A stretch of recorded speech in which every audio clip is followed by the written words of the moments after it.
একটা সময় পর মেয়েদের বাবার বাড়িতেও এক নাগাড়ে থাকতে একটু না একটু হলেও বিরক্তি বোধ হয়।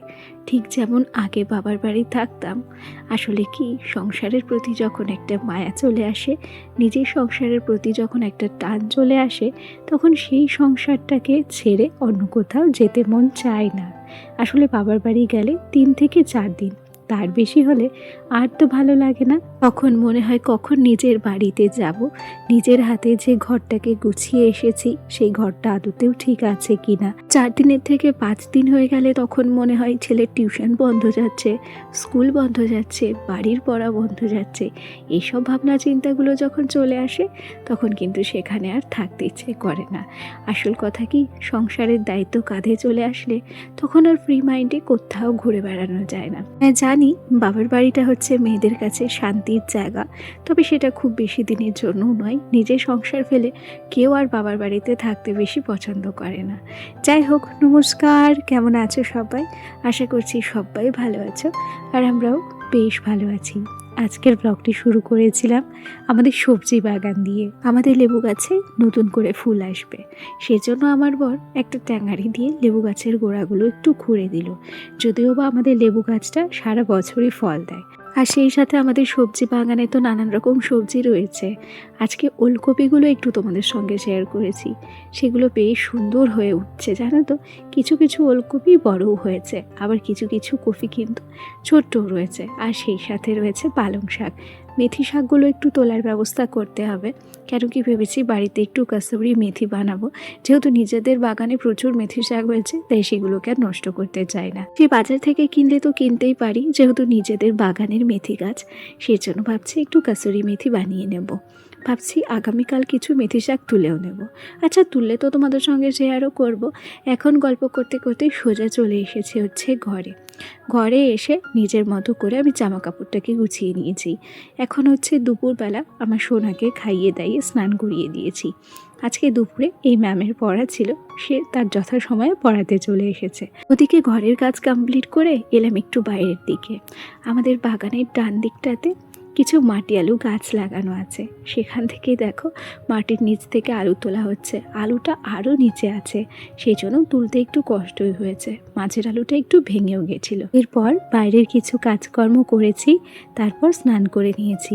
ওদিকে আমার সোনার পড়া কিন্তু ছুটিও হয়ে গেছে। স্নানের পর যে স্কিন কেয়ারটা, সেটা এখন করে নিচ্ছি। আসলে সারাদিনের কাজের চাপে খুব একটা তো নিজের যত্ন কিংবা স্কিনের কেয়ার করা হয় না।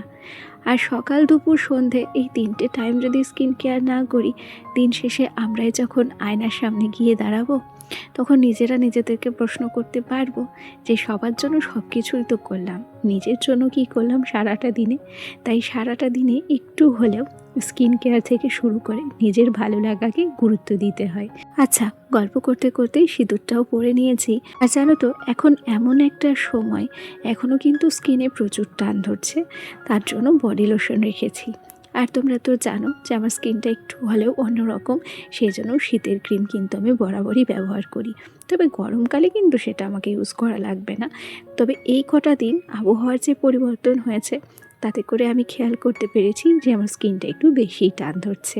আজকে আমাদের রান্না হচ্ছে মাংস। আর মাংসটা আমি কিন্তু রান্না করিনি, আমার বরই রান্না করেছে। যেদিন আমার বর মাংস আনে, সেদিন ও নিজেই রান্না করে দেয়।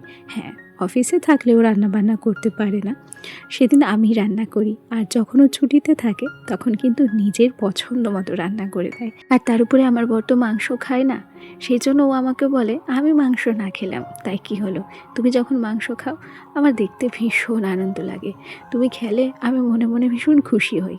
সেই জন্য ও আমাকে নিজে হাতে রান্না করে দেয়। এতটাই ভালোবাসে নাকি আমাকেও, আমি তো খুব একটা বুঝতে পারি না। আচ্ছা, সব কিছুই যে বুঝতে হবে তার তো কোনো কথা নেই। এখন সোজা চলে এসেছি রাত্রে। অনেকটা দুধ ছিল ফ্রিজে, আজকে আমার বরের জন্য আমি একটু পায়েস রান্না করলাম। হ্যাঁ, পায়েস আমি আগে পরে অনেক রান্না করেছি, তবে গোবিন্দভোগ চালের পায়েস আমি কিন্তু এই প্রথম রান্না করছি। জানো তো, অনেক ভয়ে ছিলাম, অনেক ভয়ে আমি রান্নাবান্নার কাজটা সামলাচ্ছিলাম। ভাবছিলাম যে আদতেও ভালো হবে কি না, তো দেখলাম যে না, ভালো হয়েছে, কি দারুণ পায়েসগুলো বসেছে দেখেছো। প্রত্যেকটা পায়েস এক একটা বাটিতে আমি তুলে রেখেছি।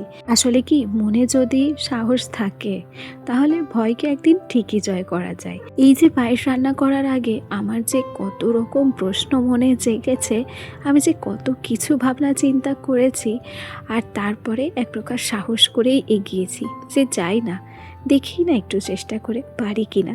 শেষ পর্যন্ত আমি পেরেছি, জানো তো।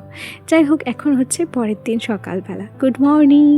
চলো এই মিষ্টি সকালে তোমাদেরকে সাথে নিয়ে আজকের দিনটা তাহলে শুরু করছি। সকালবেলা উঠে প্রত্যেক দিনের মতো আমি কিন্তু বাসি কাজটা শুরু করেছি। আর তোমরা তো সবাই জানো যে গ্রামের সকাল শুরু হয় একদম সকাল 6টার আগে। মোটামুটি 4:30 5টা থেকে সবাই উঠেও পড়ে, তবে আমাদের উঠতে একটু হলেও দেরি হয়। আসলে ছেলে নিয়ে শুতে আমার প্রায় রাত 10টা 10:30 11টাও বাজে। আর পরে যখন ডিউটি থাকে কিংবা অফিসের কাজ থাকে, খুব স্বাভাবিকভাবেই তার সাথে কথা বলতেও আমার রাত হয়ে যায়। সেজন্য পরের দিন উঠতে আমার একটু হলেও দেরি হয়। সকালে ঘরদোর ঝাড় দেওয়ার পর যখন থালা বাসন বার করি, ঠিক তখনই মাছওয়ালা ডাক দিল।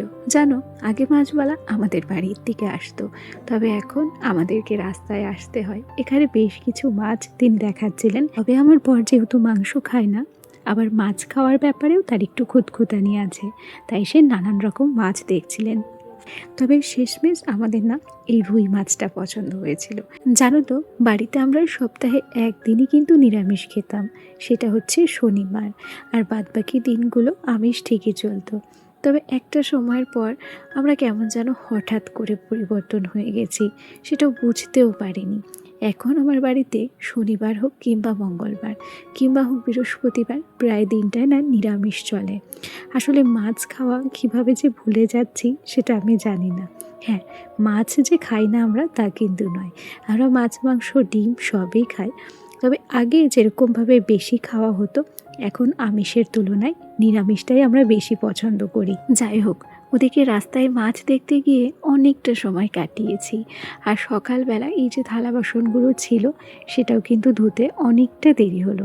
আসলে গতকাল রাত্রে যদি থালা বাসনগুলো ধুয়ে রাখতে পারতাম, তাহলে আমার কিন্তু সকালবেলা এত সমস্যা হতো না। আজকে সকালটা দেখে কেউ বুঝতে পেরেছ, আজকেও কিন্তু বেশ পরিমাণ ঠান্ডা দিয়েছে, আর সেই সাথে কুয়াশাও ছিল। আচ্ছা, ভিডিওর পর্যায়ে একটা রিকোয়েস্ট করি, আমার আজকের ভিডিওটি যদি কোথাও কোনো অংশ তোমাদের ভালো লাগে, তাহলে প্লিজ একটা লাইক করে দিও।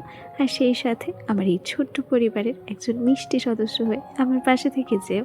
আমার আগের দিনের ব্লগে জমাদি কমেন্ট করে জানতে চেয়েছো, আমরা কি ওই টেবিলটায় বসে প্রত্যেক দিন খাই? হ্যাঁ গো, ওই টেবিলটা আমরা প্রত্যেক দিন বার করি সকালবেলা, এবং সকাল আর দুপুরের খাবারটা কিন্তু আমরা বাইরে বসেই খাই। আরও একটা দিদিভাই কমেন্ট করেছে যে খুব ভালো লাগলো তোমার সারাদিনের কাজকর্ম। অসংখ্য ধন্যবাদ দিদিভাই, এভাবে ভালোবাসা দিয়ে আমার পাশে থেকো। সুপ্রিয়াদি কমেন্ট করেছো যে ভিডিওর শুরুর কথাগুলো মন ছুঁয়ে গেল। অসংখ্য অসংখ্য ধন্যবাদ এত সুন্দর একটা কমেন্ট করার জন্য। এখন সন্ধেবেলা, আর বাবার বাড়িতে আমার কিন্তু আজকে লাস্ট দিন। আমি আগের দিনের ভিডিও কিছু শেয়ার করিনি, তবে এই ক্লিপটা আমরা নিয়েছিলাম। সন্ধেবেলা মানেই হচ্ছে 1 কাপ চা, আর সেই সাথে টিভি দেখা। আচ্ছা চলো, আজ তবে আসি, আগামীকাল আবার দেখা হবে। টাটা সবাইকে।